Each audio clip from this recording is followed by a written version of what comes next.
Podcast Sapa Justa. Nem sempre justa, mas sempre sapa.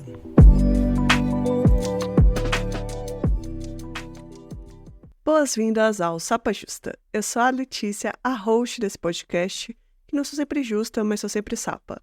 Meus pronomes são ela e dela, e eu sou uma mulher cis, branca, lésbica de Belo Horizonte. Recados importantes e rápidos antes de a gente começar o episódio. Acesse a nossa loja do podcast, umapenca.com/sapajusta. Produtos exclusivos e sem falsa modéstia, tem muita coisa legal lá, bem a nossa cara. Se você acredita no projeto Sapa Justa e pode apoiar financeiramente, acesse apoia.se/sapajusta ou pela Orelo, que é orelo.cc/sapajusta. Quem apoia ganha vários benefícios, além de ajudar a manter esse podcast vivo. E por último, mas não menos importante, se você não tem como apoiar financeiramente, apoie divulgando nossos episódios. E quando você divulgar, marque nosso @sapajusta para a gente poder repostar e ficar sabendo também que vocês estão ouvindo, né? Então, vamos de episódio, né? Eu queria começar falando que eu não sei dançar. Eu não sei dançar forró, por mais que me falem que é 2 para cá, 2 para lá. E olha que algumas pessoas já tentaram. Eu não sei fazer a coreografia de ragatanga, por mais que todo mundo que viveu nos anos 2000 saiba e fala que é a coisa mais fácil do mundo. Eu finjo que estou fazendo, mas eu não sei. Eu não fiz pilates o suficiente para conseguir descer até o chão no funk. Samba, então, eu nunca nem tentei, né? Eu acho que talvez o medo de virar um meme de branca sambando vergonhosamente. Não sei nem o princípio de 2 pezinhos, 2 para cá, nem as mãozinhas levantadas. Um gringo dança melhor que eu. E já que estamos em junho, eu não sei dançar quadrilha. Porque eu não dançava quadrilha. E volta e meia me pergunto, por que alguém não sabe dançar? Eu penso assim, quais são os fatores que faz uma pessoa dançar bem e a outra dançar mal? Porque, assim, claro que tem treino, as pessoas dançarinas, elas treinam, mas tem aquela pessoa que tem um jeito para dançar e a outra não tem. Pelo menos é assim que a gente interpreta muitas vezes. E do lado das pessoas que não sabem dançar, eu acho que eu vou fazer check em todos. Vergonha, desajeito, desequilíbrio, incapacidade de decorar coreografia simples. Eu não sei dançar porque eu não dançava. Eu não sei dançar porque eu não danço. E fora toda essa inaptidão corporal que eu atribuo à minha falta de habilidade de dançar, eu acho que tinha um fator também, tem talvez ainda, que dança, de alguma forma, estava sempre relacionada a uma hiperfeminização. Eu sei que não é em tudo, é de uma forma bem geral. Talvez por uma mídia que hipersexualiza dançarinas por muito tempo e ainda hipersexualiza, né? Mas tinha muito isso, né? Tanto que eu tenho amigos homens gays que me falavam que dançavam sozinhos no quarto, né? Dançavam o Ruge no quarto, Xuxa no quarto, Chiquitita, sei lá, qualquer um da sua época, Rebeldes. Tudo escondido, porque para o homem não era possível dançar. Mas meninas, mulheres, tinham um convite ali de expressão na dança, no qual eu não me sentia confortável. Mas hoje de manhã eu estava conversando com a Carol, minha namorada, sobre festa junina. A gente falando sobre as comidas que a gente gosta. Eu, por exemplo, adoro jogos de festa junina também. E a gente chegou nessa parte da dança, da quadrilha em específico. Eu acho que eu dancei quadrilha na escola quando eu tinha 5, 6 anos, porque eu não tinha muito poder de falar não ou se eu queria. Eu dancei até que me obrigavam. Depois que eu fiz 7 anos, eu nunca mais dancei quadrilha. Minto, fui dançar quadrilha novamente quando eu tinha 16 anos. Só que eu fiquei grande parte da vida escolar sem dançar quadrilha. E a escola tinha, né, tem alguns papéis muito de repressão, mas talvez que é o que as professoras poderiam fazer, não colocando a culpa nelas. Mas na minha escola, pelo menos, se você não ia ensaiar quadrilha, você tinha que ficar fazendo deveres, coisas, e na minha era matemática. Então, quando grande parte das crianças estavam felizes de perder a aula para poder ensaiar a quadrilha, eu não queria dançar e eu tinha que ficar na aula fazendo coisa de matemática, fatos, fazendo fatinhos e tal. E assim como Maria Bethânia, eu odeio matemática. Matemática é uma coisa horrível na vida de alguém. Toda estreia minha, até hoje, eu sonho na véspera que eu tenho prova de matemática. Eu fiquei preso em matemática, pra variar. Eu tava na segunda época de matemática, pra variar. Nas provas de matemática eu tirava 0, devolvia as provas assim que recebia, dizia não adianta, não sei nada. Que diabos que eu ia preferir ficar fazendo conta do que ensaiar quadrilha? Mas eu escolhi a matemática, a qual eu odeio, no lugar de ensaiar quadrilha. E eu sei os 2 motivos principais pelo qual eu odiava a quadrilha. Primeiro, porque tinha que usar vestido. E aquele vestido de quadrilha eu achava, assim, um dos piores vestidos que tinha. E segundo, porque era demasiadamente performance de gênero na quadrilha. E eu tava comentando isso com a Carol, e ela disse que ela também odiava esses vestidos, principalmente esses cheios de babado e tal. Mas a mãe dela deu uma solução muito prática e sensível. Ela pegou e arrumou um macacão para ela dançar.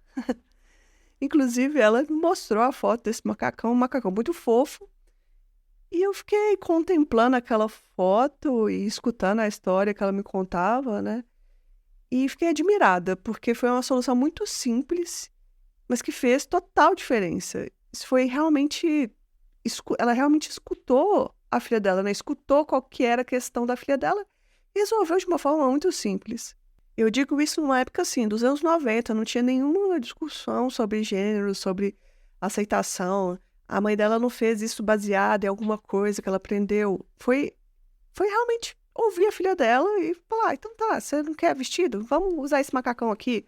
Eu imagino, conhecendo a mãe dela um pouco, que seja mais dessa forma prática e também muito respeitosa, de entender o que a criança dela quer.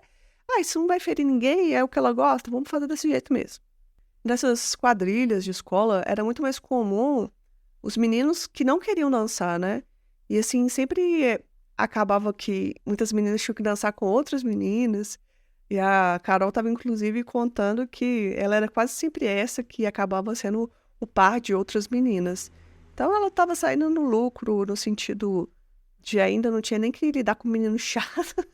Mas eu achei muito interessante ela dividir essa história, porque a gente não gostava das mesmas coisas na quadrilha. E o vestido era uma questão para mim e era uma questão para ela. A gente não queria usar vestido.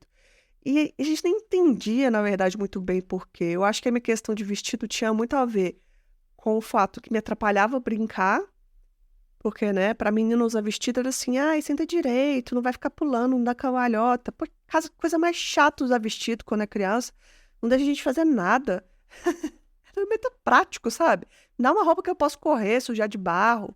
E também outra coisa que eu odiava era, tá, eu não me vestia arrumada nunca. E aí tinha festa, e colocava vestido quando era obrigada, e todo mundo, ai, nossa, não sei o quê. Eu tinha pânico dessa atenção que era, olha essa pessoa, olha essa menina, agora ela está de vestido, não sei o quê. E eu sempre estava de vestido quando eu era obrigada, então eu não queria me colocar naquela situação.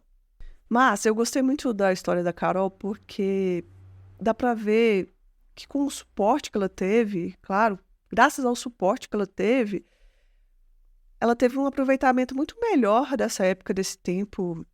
Ela dançou quadrilha e se ela não quisesse dançar, tudo bem. Mas quais que eram os motivos da gente não querer dançar? É isso que me pega, assim. Eu acho que os meus motivos estavam muito mais ligados a essas questões de vestimenta, de comportamento, do que a dança em si. Porque eu tô preferindo fazer matemática, não faz sentido.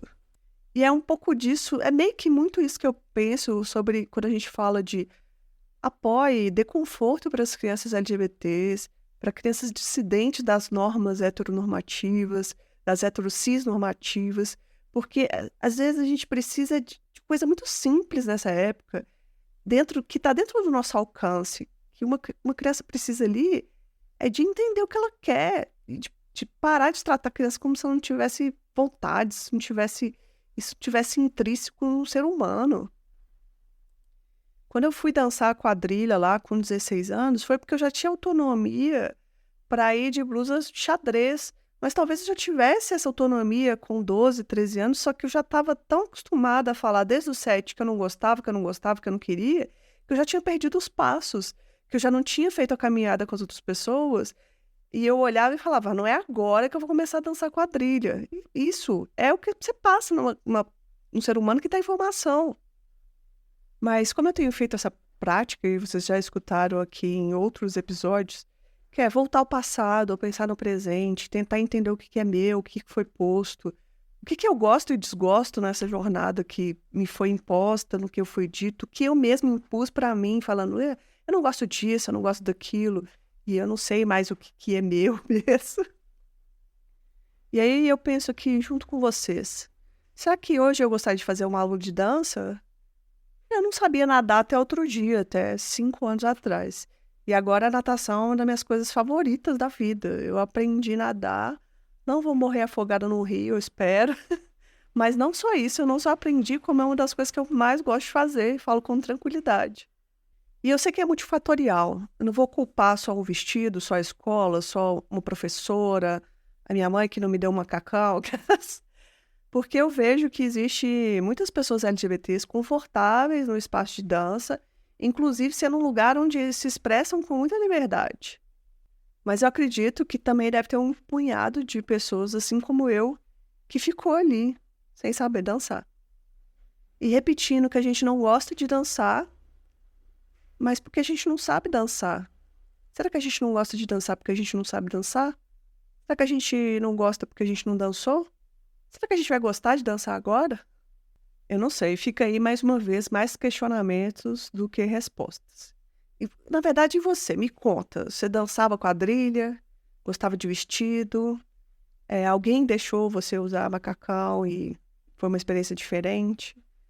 Você sabe dançar, né? Acho que é importante começar por aí. Não. O que eu mais quero saber, você conhece caso de adultas completamente desengonçadas que aprenderam a dançar e é um case de sucesso, um caso de sucesso, ou um caso de fracasso, né? Também eu gosto de ouvir histórias que a gente tentou e deu errado. Pode ser também. Me contem aí suas histórias e as suas opiniões. Para participar dessa conversa, se for nas redes sociais, lembra de usar a hashtag SapaJusta e marcar o nosso perfil, @SapaJusta, para eu poder compartilhar, ver sua história e comentar junto com você. Se quiser, entra num grupo de Telegram, porque a conversa lá é sempre sensacional. E no Spotify também tem um campo de você deixar o que você achou desse episódio. É isso, gente. Até a nossa próxima conversa. E aí, gente, gostaram do episódio? Eu estou passando aqui só para lembrar que o SapaJusta só é possível graças a uma parte de ouvintes que colaboram financeiramente para o projeto. Isso é feito por meio de uma campanha de financiamento coletivo. E você, quer apoiar o SapaJusta? Divulgue os nossos episódios. Se você pode apoiar financeiramente, acesse o apoia.se/SapaJusta. Atualmente, damos preferências à plataforma de financiamento mensal. Mas você pode apoiar pontualmente usando a chave Pix, que é o nosso e-mail, contato@sapajusta@gmail.com. Quer fazer parte da nossa comunidade do SapaJusta? Entre no nosso grupo de Telegram. O link é t.me/podcast SapaJusta. Lá a gente está construindo uma comunidade muito gostosa. Eu sou suspeita para falar, só que é muito boa mesmo. A gente comenta os episódios e muitas das vezes as ideias do episódio que eu gravo aqui vêm de conversa de lá. Vem fazer parte junto com a gente e vem construir esse podcast junto comigo. Apresentação, produção e pauta, Letícia Martins.